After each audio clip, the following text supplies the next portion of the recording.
So emotionally, you've got to be a lot more intense about almost dying. You, on the other hand, you got to be a lot more intense about, like, how can he possibly be putting, like, this is life-threatening when I have to do all, everything needs to be stretched out. The fight with which you attempt to get your objective in farce has to be way more intense than in a drama.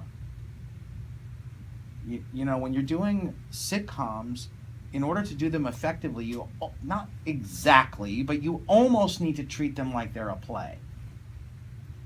Not exactly, but you almost do. Like, your movements may not be like this, but they may be like this.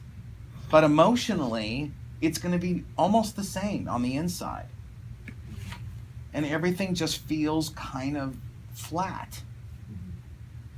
Everything has to be amped. Like I took your finger and I stuck it into a socket. Electric. We have to be aware of pacing in a sitcom. Yeah. The scene is going way too slow. And you're both really good actors, but I'm trying to give you some lessons so that you book the role. And you're not going to book it if you do it like this, because it just wasn't funny enough.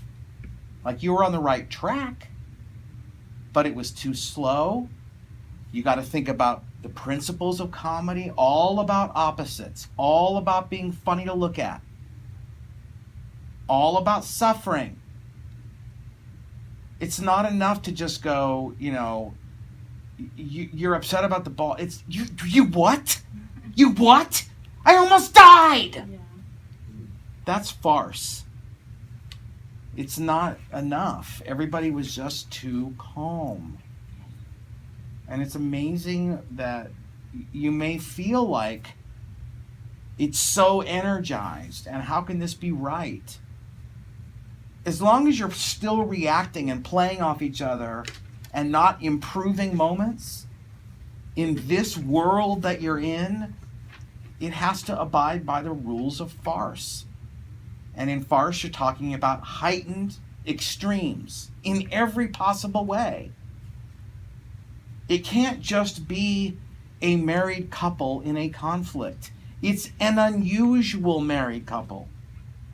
An unusually strange wife. There's not 100 of these women, 1,000 of these women in California. There's one. Very eccentric. Okay. He's not just a sports writer. If you took all of the sports writers in the United States, maybe one of them would be like this guy. Yeah. You have to be very eccentric.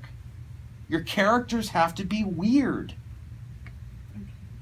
And everybody's just too normal. Yeah. Farce is the hardest style because after all this is said and done, it still has to abide by truth. Even as zany and crazy as your characters are, they still have to be done in a way that the audience can connect. So I'm never saying to do anything at the expense of truth or believability, because believability and honesty is most important, which you guys were much more on track with. There were a lot of believable moments in the scene. Unfortunately, it's just not enough. Yeah. You got to ratchet it up. So, tell me what happened and how what's going on with the scene that you feel like maybe you need help with, or you're missing, or who's the straight person in the scene? Me. You. You're the funny person in the scene, which means you have to be the more colorful of the two. You're the one that the audience is looking at. The straight person is the one the audience looks at through her eyes at you. So you got to be zany. And at the same token, not kill the character and make him, not somebody that we could believe would be a successful writer. Or is that what he is, a sports writer? So he still has to be, look at you remember the old TV show, The Odd Couple? With Jack Klugman, and that was a sports writer. He was in farce.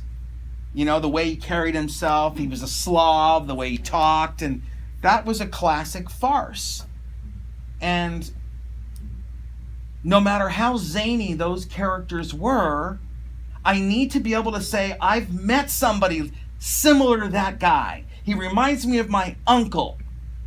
Or he reminds me of that woman who works at Rite Aid. It has to have that. So getting up there and just being colorful and zany, it will die. It will also die if you just play believable real.